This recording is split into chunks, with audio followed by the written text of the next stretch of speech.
Hi everyone, welcome to Becky's Crafts and Goodies. Today we're going to decorate this tray. It's just a plain tray. I think I bought it from the works. I've had it for quite some time, but you can get them in lots of different shops. Now to start with, we are going to paint a layer of gesso over the top. And this is acrylic gesso and it acts as a base. Right, once it's dry, go over it with a little light sandpaper and that just smooths it down and gets rid of any lumps and bumps. When you first get them, sometimes there's some sort of sharp or uneven bits, so you could, before you put the gesso on, go over it with some sandpaper as well. And then go over it with some more paint. Now I'm going to go over it with some darker paint, and all I'm using for this is just this cheap acrylic paint from B&M. It was £1.49, so I'm just going to go over it with that. Nothing fancy, and this will help to give the base coat of the crackle effect that we're going to achieve. So paint over the whole of the tray, let it dry. If it needs it, give it a very light sanding if you've got any sort of raised bits, and then we'll do the next thing. Right, so now the tray is dry, we're going to do the crackle medium. Now I'm going to use the one-step crackle medium. This is the one from Pentart. So we can use the one step for this because we're going to put it on over the top of this black paint, and then we're going to put some white paint over the top of that, and then that will crackle.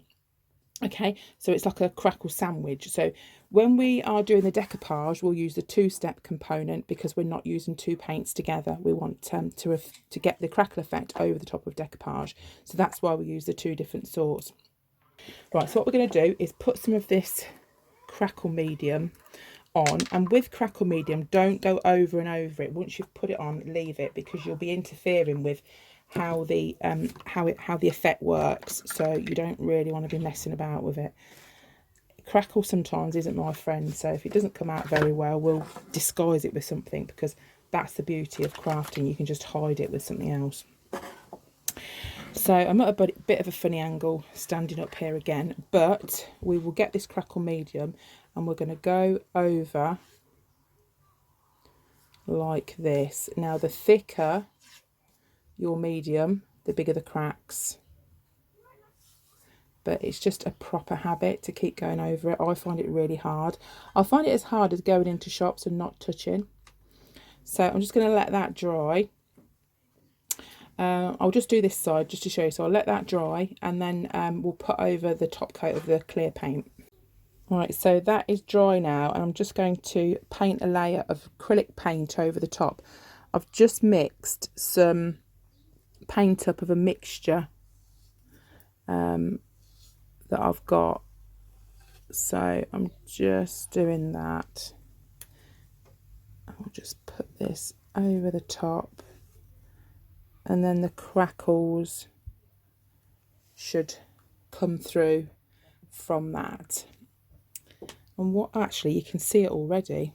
Look, let me show you that. If I lift that up, you can see the crackles starting to appear. Now, with the bottom of the tray, it looks a bit messy at the moment, but I've literally just painted over it in one layer of this acrylic paint mix, because I think the dark was too dark. I'm going to stick some rice paper over the top, and I thought the black just looked too dark. So I thought if I go over it without a crackle effect, but gone over it with the same coloured paint, then I'll put the rice paper over the top. I think that will give a nice effect. Right, so now all the sides are done. I just want to show you this side actually. That's the one I did on camera. And you can see where the crackle's thicker, you get thicker cracks in it. And on this side, if I turn it round, you can see that they're a lot smaller because the crackle was a lot more even when it went on. So now I'm just going to put some of this matte finish. I've just put some in the lid, and I'm just going to paste this on the bottom of the tray, and then we'll just stick on this piece of rice paper that I've cut to size. So you just pop that in the tray, get it as close to the edge as you can. I am going to be putting some beading around the edge, so it won't matter if there's a gap. And then once it's in, you can go over it again with another layer of Mod Podge, matte finish, anything that you've got. You can also water down some PVA if you've got that. And then once you've done that, just leave that to dry again. Right, so we'll just move that to one side. That's dry now. And I've got this mould here. This is the Regal with Prima Mould, and this is called Regal Trimmings. So that's the one that I've got. And I'm going to use some of this Das air drying clay. Now the colour of clay you use doesn't matter, but I prefer to use the white one. This is just personal preference. So get yourself some clay out, and I'm going to mould one of these in here. And if you struggle with a mould, you can use some corn flour as well on there, just in it. So just poke this all the way in. And I'm just going to take the top part off there, just so it's nice and flat. And then I'll take the mould out.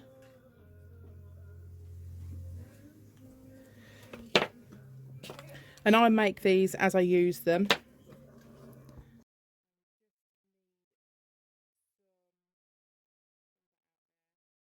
Right, and then we just need some DIY grade PVA glue. And I'm going to stick that in the corner, and then you won't see any of the edges. Not that you can see any edges anyway, but I'm going to go all the way around with the trim. I'm going to do that for all the way around the tray as well. Right, so I've gone around the edge. Now we might get a little bit of cracking, but I think that will just look and add to the vintage effect that we're going for. So we'll let that dry, and then we'll go over it with some of the acrylic paint. Right, so I'll grab my little paint tub, and then I'm going to very carefully paint over the top here, hopefully not getting it on the rice paper or anywhere around there. And it won't matter that it's a slightly different colour, because we are going to distress it as well. Okay, so this paint's dried. I've gone over it with some cream paint. I'm going to distress this bottom part, because this part's cracked lovely, and I'm really pleased with how it's all cracked all the way around, because it's dried really nice. But I think this bottom part here looks too new, if you see what I mean. So I'm going to use the two-step crackle for this, and the reason I'm using the two-step crackle is because I'm not crackling two paints. I'm wanting kind of a crackle effect on top of some rice paper. So the two components work together like that, and the top one crackles, and then you can put something on it, and it then it sort of goes in the cracks, and then you can see like a crackle effect.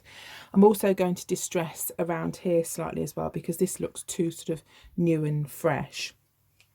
Again, the tripod is right in front of where I need to be, so I'll do a bit of it, and I'll kind of show you as much as I can. So as with the two-step crackle, you put the first one down, and let's use this brush. I need to get some more brushes actually. You do the first one, but you don't sort of, that's it, probably like that. You don't go over it too much. We'll see kind of how it turns out. It's always a bit hit and miss, you know, when you're doing crackle. And then we'll do the top second step over the top of it when it's dried. Right, so we're going to go over with the second component now. Now I was thinking about this, and I think in hindsight what I should have done is painted this trim here in the black, but at the same time, so put this trim down before I painted it in black, painted that in black, and then once I'd gone over it again with the cream paint, so just maybe caught some edges in that. But I can try that next time, so it doesn't really matter too much. But I've been thinking about it and thinking maybe it would have been better if I'd done it the other way around, but never mind. So we'll pop some of the second component in now, and this should hopefully give us a crackle effect, but just be very careful you don't go over it too many times, because it prevents the crackle from crackling. Right, we'll just leave that to dry, and hopefully we'll get some kind of crackle, which we will fill in with either the liquid patina or some of this antique paste. These are both from Pentart, But in any case, we will do something with this just to dull it down a little bit. Right, I just want to show you this bit. What I've decided to do is to go quite heavy with this gold colour because I think it looks nicer. So I've got this brush and I'm literally just painting it on as I'm going round. I've started distressing around the sides. If I think it needs a little bit more in places, then I'll do that. But this bottom part needs to dry quite a bit. Hopefully we'll get a bit of a crackle from it, but sometimes I don't get much luck with the two-step, but we'll see how we go. And now what I'm doing is I'm just dipping my brush very sort of lightly into the gold stuff, and I'm going over kind of the edges and really lightly giving the rest of the cream colour a bit of a goldy tint. I'm not making it all dark, I'm just kind of going in areas. I don't know if you can see, sort of doing it just to sort of make it so it's not such a big difference between the cream and the gold. So I'm just doing that very lightly all the way around.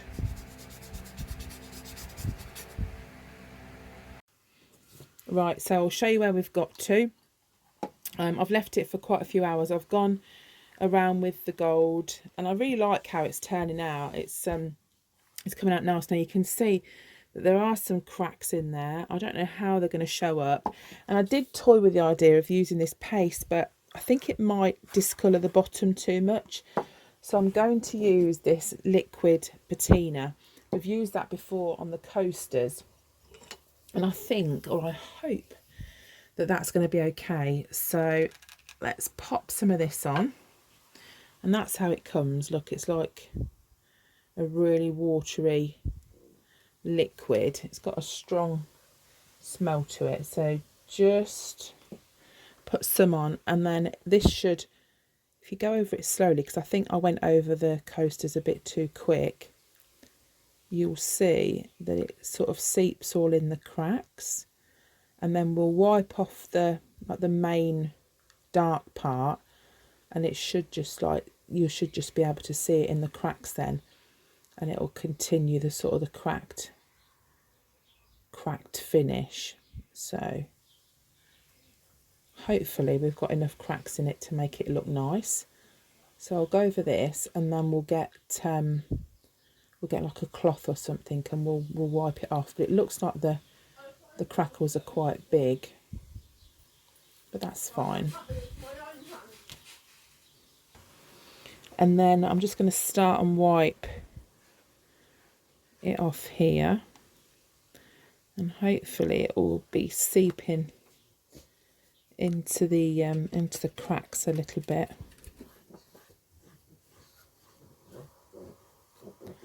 I don't know if you can see that part there. So I'm just going to carry on doing the rest of it, and then I'll show you when it's done.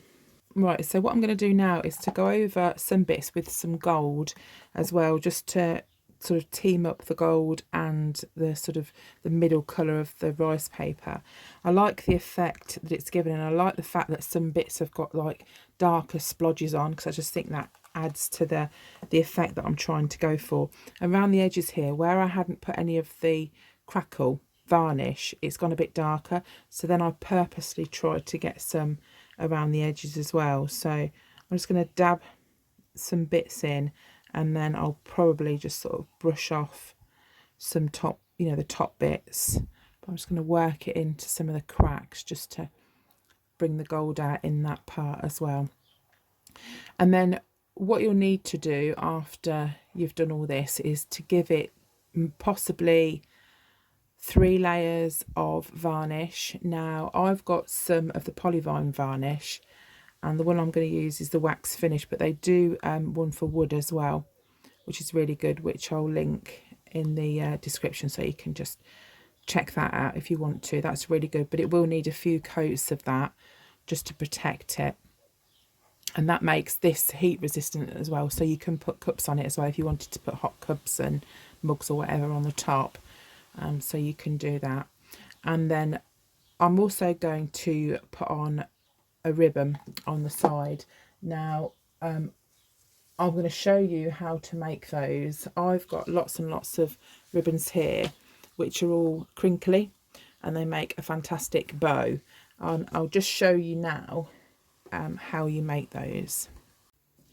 Right, so what you need to do to make the ribbons all crinkly, you get just some normal ribbon. You cut off the amount that you want, like that. You literally just scrunch it up. So just scrunch it up into a little ball like this. Get yourself some string. This is some string that I use to do mine. And then you just wrap it around like this. So you're making a little like scrunchy ball. Leave yourself enough to tie it. And then just tie it in a little knot. And then what we're going to do is we're going to pop this into some boiling hot water. Right, so that's been in, I think it's been in about 5 minutes probably. So long as it's boiling, just take that out very carefully and lay that down and we'll undo it. Right, just leave that cool for a little while, and then when that's cooled down, we'll unravel the goodness. Right, and then all you have to do is unravel like this, and you will have a crinkly ribbon. And just let it dry till it's thoroughly dried. You can put it out in the sun or just leave it out overnight, but then your ribbon's all crinkly. This isn't my original idea. I think I watched it on Dainty Gifts originally, but I think she saw it from someone else, and I've made quite a few. So I made up a big batch, and then I just leave them in my craft room and then just take out whatever colour that I want. And so that's how you make them. I'm just going to wipe over the top. I'm obviously not taking all the gold off, but any of the bigger bits I'm just taking that off.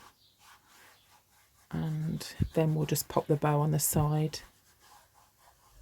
Obviously you can adapt this to any kind of style that you like. You don't even have to put the crackles in if you don't want to. You can just paint it plain, put rice paper in the bottom, and that would also look really nice too. But I've really enjoyed doing this. I'll definitely be doing some more. Even if I don't sort of put them on the channel, I'll still be making some more of these because I really enjoyed it. And in between the sort of drying processes, I've sort of been decorating some of these hearts as well. These are just plain hearts, and I've just put some rice paper over the top, sealed them basically in the same way as this, put some of the gold finish around the edge, sealing them, and I'll just put some ribbon on them. But they're just really, really cute decorations. You could also use those at Christmas time if you wanted to do maybe a vintage Christmas tree or something like that. So I've just done those, and they'd be great for a craft fair if you wanted to make a few up just to hang on a tree or something, or a stand, and just sell them. So because sometimes when you're making things like this, you have quite a bit of time in between when you know things are drying and that, so you can just do other little projects just to stop you getting bored. And I really quite like that effect that it's given. I hope it's showing up on the camera because it looks really quite cool. So obviously do your coats of varnish now as well. Right, okay, so I'm going to show you now the bow, and we're going to distress the bow too. So this is some ribbon that I've crinkled. I'm just going to tie it around there and just tie it into just a bow. And because the colouring isn't quite right, not quite as distressed as I would like, what we'll do is we'll put some of the gold over the top of it. So just tie it to where you want it. Cut your bits off, and then I'm going to use some more of this antique paste. Just put a little bit on your brush, and then just dab it in sections over the top of the ribbon, and that will just team the gold up. So if you haven't got quite the right kind of colour ribbon, or you want maybe a little bit more to it, then that's a really good way to do it. But I think the gold looks really nice painted on. It definitely makes it sort of all keep with the same theme. So I'll do that again on the other side, so we've got 2 bows either side, and then we'll be done. And there we go. So that's it all finished. So I really hope you've enjoyed watching this tutorial with me. I've really enjoyed doing it. it's definitely something that I will have a go at again. If you have enjoyed it, then please give it a thumbs up. Let me know in the comments as well down below, and also don't forget to subscribe. And if you have subscribed, then you can also hit the notification bell, and that lets you know when I upload another video. So that's it for me. I hope you're all okay. I hope you've enjoyed this, and I will see you again soon. You take care. Bye for now.